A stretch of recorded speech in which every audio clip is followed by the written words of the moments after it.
শাকিব খানের বরবাদ সিনেমার টিমের লজ্জা হওয়া উচিত। আজকে আফরান নিশো যা করতে পারছে তা শাকিব খানের বরবাদ সিনেমার টিম পারে নাই। শাকিব খানকে বলা হয়ে থাকে আমাদের ঢাকায় সিনেমার নাম্বার 1 তারকা, বাংলাদেশের মধ্যে সবচেয়ে বেশি ব্যয়বহুল সিনেমাগুলো করে থাকেন শাকিব খান। অথচ তার সিনেমার অ্যানাউন্সমেন্ট দেখেন, তার সিনেমার প্রচার প্রচারণার দিক থেকে সবই হচ্ছে খ্যাতমার্কা। না শাকিব খান নিজেকে পরিবর্তন করতে পারতেছেন, না শাকিব খানের সিনেমার টিমগুলো নিজেদেরকে পরিবর্তন করতে পারতেছেন। আজকে আফরান নিশোকে দেখেন, তার নতুন সিনেমা দাগের যেভাবে অ্যানাউন্সমেন্ট করেছেন তা দেখে সবাই অবাক হয়ে গেছে। সবাইকে আফরান নিশো তাক লাগিয়ে দিয়েছেন। অথচ শাকিব খানের বরবাদ সিনেমার শুটিং শুরু হয়েছে প্রায় 1.5 মাস আগে। এমনকি বরবাদের ফার্স্ট লুকের শ্যুট করা হয়েছে আজ থেকে প্রায় 2.5 মাস আগে। শুরুর দিকে বলা হয়েছিল দরদের প্রমোশনের জন্য ব্যাঘাত না ঘটে, এ কারণে আমরা বরবাদের ফার্স্ট লুক এখন প্রকাশ করব না। কিন্তু দরদ তো মুক্তি পেয়ে গেছে ভাই নভেম্বরের 15 তারিখে। আজকে ডিসেম্বরের 8 তারিখ, এখনো পর্যন্ত বরবাদের ফার্স্ট লুক তাহলে কেন আসলো না?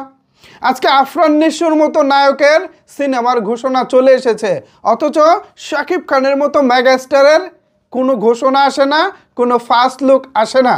আর এই ব্যর্থতার দায় আমি সোজা শাকিব খানের বরবাদ সিনেমার টিমকে দিতে চাই। আমাদের ঢাকায় সিনেমার নাম্বার 1 তারকা শাকিব খান, তার সিনেমার অ্যানাউন্সমেন্ট হবে জাঁকজমকভাবে সবাইকে জানিয়ে সবার আগে, কিন্তু তা হয় না, তা হলো না। কি করেছে বরবাদ টিম আমি আসলে কিছুই বুঝতেছি না। অন্তত আফরান নিশোর সিনেমার আগে তো বরবাদ সিনেমার ফার্স্ট লুকের ঘোষণাটা আসার উচিত ছিল, বা ফার্স্ট লুকটা আসা উচিত ছিল। সাকিবিয়ানরা আবেগ নয় বিবেক দিয়ে ভাবুন। দিন শেষে শাকিব খান কি তাদের কাছে জাস্ট একটা বিকৃত পণ্য? শাকিব খান আছে বলেই সব কিছুতে উদাসীনতা? আরে ভাই, শাকিব খান আপনাদের কাছে ঠিক আছে বিকৃত পণ্য, তার সিনেমা আপনারা বিক্রি করবেন, ব্যবসা করবেন, ওকে ফাইন, বাট অ্যানাউন্সমেন্টটা তো সবার আগে দিতে পারতেন।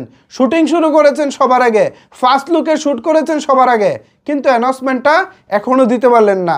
অন্যদিকে আজকে আফরান নিশো চোখ জুড়ানো, চোখ ধাঁধানো একটি অ্যানাউন্সমেন্ট দিয়েছেন, খুব ভালো লেগেছে।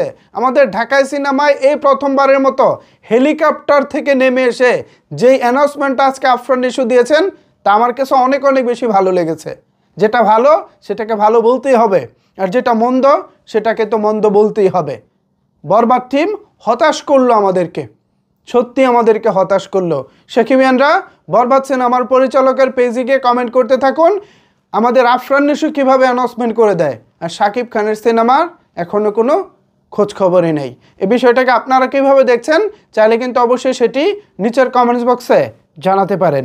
ধন্যবাদ সবাইকে এতক্ষণ আমার সাথে থাকার জন্য।